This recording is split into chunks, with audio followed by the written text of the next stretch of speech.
연봉에 대한 얘기인데 이 연봉을 연초마다 하시잖아요. 협상을. 기준이 따로 있으신 건가? 그것도 궁금하거든요. 일단 기본적으로 연봉 테이블이 다 있습니다. 모든 그렇죠. 회사는 네. 다 연봉 테이블이 있고, 저도 이제 이 에이전시 쪽이나 이런 쪽으로 해가지고서 저도 이제 직장 생활을 한 16년 차다가 이제 그 회사를 이제 운영하게 된 케이스라, 네. 저도 사실 연봉 협상 계속 회상을 해왔거든요. 네네. 근데 회사마다 연봉가는, 제가 예전에 다니던 회사는 이제 200명까지 있었던 에이전시였는데, 맨 처음에 얘기해 주세요. 이제 맨 먼저 인사평가 기준을 먼저 얘기해 주시고, 네네. 그다음에 그래서 연봉 테이블이 이거고 현재 연봉이 얼마에서 얼마를 네. 받는다 얘기를 해주시거든요. 네. 보통은 연봉 테이블이 있고 그 안에서 이제 보통 협의를 하는데, 이분은 정말로 우리 회사의 이제 분위기도 좋고 한다라고 하면은 이분이 불러주시는 금액대 플러스 마이너스 해가지고서 보통 다 수용을 하는 편이죠. 기술적인 퍼포먼스도 다 포함 들어가는 거고. 네네, 맞습니다. 그리고 이 프로젝트가 예를 들어서 기술은 괜찮은데 네, 프로젝트가 잘못되는 경우도 많이 있잖아요. 네. 그럴 때는 어떻게 되나요? 그분을 평가할 때? 근데 그거는 사실 그 프로젝트가는, 그럴 거면은 프리랜서 쓰지 굳이 정규직을 쓸 필요가 없어서 프로젝트랑은 상관없다고 생각합니다. 프로젝트 그렇게 영향을 줘도 안 되고, 프로젝트가 잘못됐다 하더라도 이 사람의 고유한 능력에 대한 부분은 평가를 받아야겠다고 생각합니다. 그렇기 때문에 정규직을 하는 이유 중에 하나입니다. 연봉 협상 보통 어떻게 하셨어요? 저희 연봉 협상은 없어요. 원래 다 통보죠. 그러니까 통보? 네. 통보 받으면 그래도 그 통보가 억울해서 네. 대표는 전 예전에 이것도 했고 이렇게 해서 이것까지 했는데 더 올려주세요 이렇게 할 수 있는 거잖아요. 그렇죠. 저는 그런 적은 없어요. 없었어요? 저는 여태까지 지금까지 연봉 협상에서는 제가 생각했던 예상했던 연봉 수준을 다 맞춰서 왔었기 때문에, 그래서 오히려 아니면 그 이상을 오거나 하는 경우가 많아서 저는 부담 없이 사인을 다 했었어요. 둘 중에 하나인데 내가 예상치가 낮았던가 아니면 내가 너무 잘해서. 그렇죠. 네. 둘 중 하나이긴 한데 네. 어쨌든 예상치가 맞았던 것 같긴 해. 그러니까 예상치가 낮은 건가? 제가 퍼블리셔 네. 6년 차 얼마였어요? 앞자리가 5였어요. 5천대? 팀장? 아니었죠.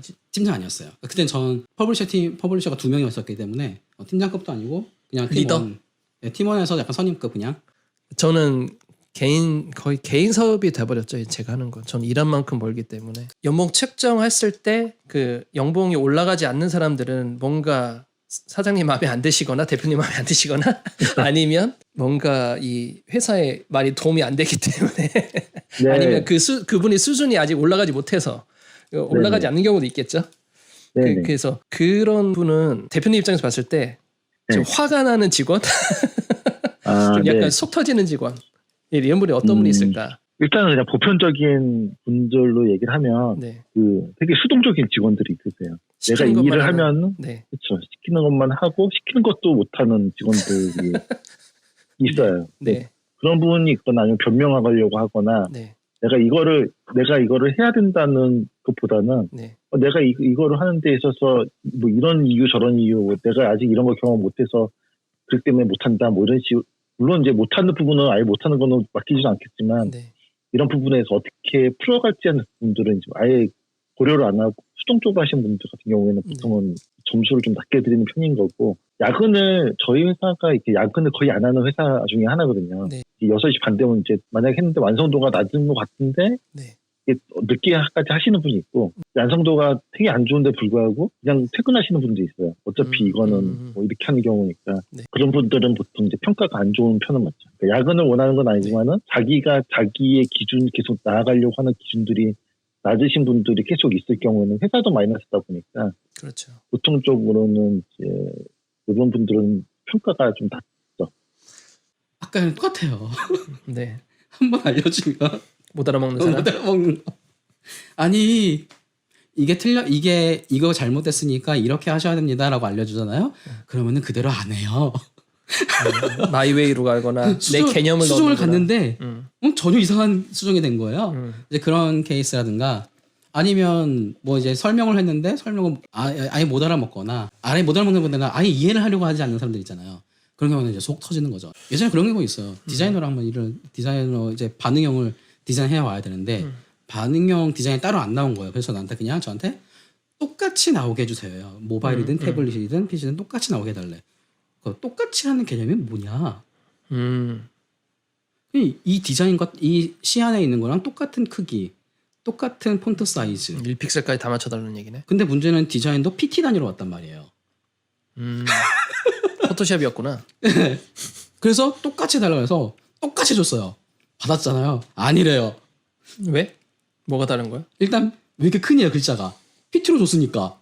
12PT를 줘서 나는 12PT로 했는데 그러면 이제 그 일반 윈도우 모니터의 PPI에서는 그쵸. 커진단 말이에요. 글자가. 당연히 다르잖아요. 근데 그 당연한 걸 몰라요. 모르죠, 디자이너들은. 네. 그러니까는 틀리대. 그래서 그러면 네가 원하는 건 12픽셀 자, 이 렌더링 맞냐? 그래서 그게 맞대요. 그래서 픽셀로 다시 다 바꿔줬어요. 다 바꿔줬지. 또 다시 줬어요. 근데 똑같이 안 떼요, 전이. 뭐가 문제인가 봤더니 반응을 하는데 글자가 똑같이 커져야 된대요. 그러면 VW를 그러니까 이건 똑같이가 아니잖아 이미. 시간과 똑같이가 아닌데 그러면 똑같이 하는 1픽셀 얘기할 때마다 어떻게 할 거야? 그러니까. 이거 다 맞춰줄 거야? 네. 그러니까 이렇게 불가능하다 하고 못 알아. 이건 기술적으로 불가능하기 때문에 브레이크 포인트를 잡아서 브레이크 포인트 안에서 몇 픽셀 폰트를 쓰고 몇 픽셀 폰트를 쓰고 얼마 정도의 너비를 쓰고 그쵸. 이걸 맞춰야 된다 했더니 결국에 그거는 못 하겠으니까 네가 알아서 해주세요였어요. 형이 못하겠지. 그래서 동질에 넣어가지고 이제 제 마음대로 했죠. 네 마음대로 하세요 하고 이 기준이 이겁니다라고 했으면 끝났으면 모를까. 네. 그래서 그냥 그건 제 마음대로 하고 거기다 토달지 말아라. 네가 못 맞추겠어, 네가 못 하겠으면 그냥 그렇게 알았다. 그래가지고 그냥 제 마음대로 했죠 그냥. 밑에 분이 그렇게 화를 나게 한 것보다 예전 버전과 최근 버전이 있는데 최근 버전에 저를 찾는 경우는 네. 제가 아무래도 대신 제작 대행을 하다 보니까 저한테 가끔씩 오는 게 똥 싼 거를 제가 치우는 경우가 많아요. 한 번은 사스 프로젝트인데 이 사람이 사스를 할 줄 안다고 간 거예요. 근데 이 사람이 한 달 동안 결과물이 나왔는데 한두 페이지밖에 안 나왔어요. 알고 보니까 사스를 만드는데 얘가 스타일 가이드화 시켜서 만드는 게 그 요청사항이었는데 스타일 가이드화가 안 된 거예요. 그러니까 컴포넌트화 시키면서 작업을 했어야 됐는데 알고 보니까 그 사람이 경력이 되게 높았는데 그걸 이제까지 그런 식으로 작업을 안 해보신 거예요. 그냥 페이지 단위로만 계속 했던 거지. 그게 첫 번째 문제였고 두 번째 문제는 사스를 했는데 이 사람이 하는 얘기가 믹스인은 평소에 잘 안 쓴다고 주위에서 얘기를 하더라. 그 얘기를 그 회의 시간에 얘기를 한 거예요. 결국 고객사에서 어이가 없었던 거예요. 그래서 교체가 일어난 거예요. 그때 제가 들어가서 뒷수습을 했거든요. 그런 거를 프로젝트 들어올 때마다 그 사연을 막 들어요. 그 화가 나고 화가 난 그 사람들이 해서 내가 그 사람들 화가 난 상태에서 나는 그걸 치워야 되는데 그 사람들 기대 수치가 올라가잖아요. 대체 인력이다 해서 나왔으니까 부담이 더 두세 배 더 커지는 거예요. 거기에서 내가 짜증이 나는 거죠. 내가 뭔 죄라고? 그치. 내가 왜 이 똥을 치워가면서 내가 이거를 왜? 그래서 돈을 더 요구하긴 하지만 그게 하나 문제였고 또 하나는 예전에 파견 나가면 과장급 막 됐을 때는 PL이 이미 있는 상태에서 밑에 팀원들 계속 들어가는데 PL이 정의를 계속 잘못 내려주는 프로젝트가 있어요. 맞아요. 그런 경우 있어요. 예전에 되게 큰 대기업 알면 알만한 그 기업에서 내부 시스템을 만드는데 그 수천 명 수만 명이 보는 직원의 시스템을 만드는 건데 그때 그 시절이 첫 반응형이었어요. 프로젝트가 그 전국에서도 얼마 없는 몇 개 프로젝트 중에 하나였는데 PL이 반응형 경험이 없다 보니까 테이블 반응형을 할 줄 몰랐어요. 테이블을 PC에서 모바일로 무너뜨려야 되는데 무너뜨리는 방법을 모르는 거예요. 그래서 어떻게 짰냐면 테이블로 안 짜고 테이블을 전부 다 DIV화 시켜서 짠 거예요. 그리고 그게 DIV 된 거잖아요. 전부 다. 그렇죠. DIV에 그때는 또 플렉스를 또 몰랐어요. 플롯으로 다 쓰고 DIV 시키고 그 안에서 텍스트가 두 줄이 되면 다 같이 안 늘어나잖아요. 그거를 못한다고 해가지고 그거를 말줄임표로 만들었어요. 한 줄짜리 말줄임표를. 두 줄이 안 돼서 텍스트가. 그러면 이걸 클릭해야지 전체 텍스트를 볼 거 아니에요. 그건 또 안 된다고 해서 클릭하면 팝업이 뜨게 했어요. 툴팁으로. 왜? 전체 텍스트를 봐야 되니까. 왜 이렇게 다 어렵게 가? 그러니까 그거를 한 번 더 클릭하면 상세 페이지로 들어가는 거예요. 근데 그 시스템 자체가 표가 거의 지분율이 50% 이상이었어요. 전부 다 반응을 다 그렇게 만들어버린 거예요. 근데 그 가이드대로 하라고 하니까 엄청 개고생이 있었어요. 그때. 그게 좀 짜증나는 기억이 있네요. 되게 오래전이었어요. 갑자기 생각난 건데요. 그 연봉 측정할 때 저 이런 게 좀 억울했었던 게 있거든요. 저도 과거에 직원에 있었을 때 저는 진짜 열심히 하고 퍼포먼스도 좋고 그리고 야근을 안 해요. 웬만하면. 그래서 야근하는 걸 싫어해서 아침 일찍 출근해서 작업하거나 점심 안 먹고 작업하거나 이러거든요. 근데 어떤 분들은 작업이 느리거나 잘하시긴 하지만 느려가지고 퍼포먼스가 안 좋거나 해가지고 야근을 매일 하시면서 열심히 하는 모습이 보인다는 거죠. 근데 그게 대표님 입장에서 직접 일을 시켜보지 않은 분들이라서 그냥 겉보기에는 아, 쟤는 무조건 칼퇴를 하네. 쟤는 야근을 열심히 해서 뭔가 뭐 열심히 하는 모습을 많이 보여주네. 이런 부분이 있을 텐데 그런 게 측정의 그 어떻게 되나? 측정 테이블에 들어가는지. 전혀 그렇진 않습니다. 단지 이제 그 회사 내에서 네. 이렇게 같이 조직 내에서 이제 다른 분들하고 같이 그 관계가 원만한가 하는 보는 편이고요. 네. 그거 외에 업무적으로 큰 문제가 없다고 하면은 일찍 뭐 퇴근하거나 그런 거는 좀 아닌 것 같다는 생각이 하거든요. 네. 그러면 네. 퍼포먼스가 안 좋아서 야근을 늦게까지 하시는 분들 열심히 하는 걸로 보긴 하시는데 아니요. 그것도 아니에요? 그렇죠. 네, 안타깝죠. 옆에서. 안타까움으로 가시는구나. 네, 그냥 안타까울 뿐인 거죠. 그럼 연봉의 협상에는 이게 딱히 메리트는 없다. 그렇게 열심히 하는 모습을 보여줘도 어차피 퍼포먼스가 안 나오는 거기 때문에.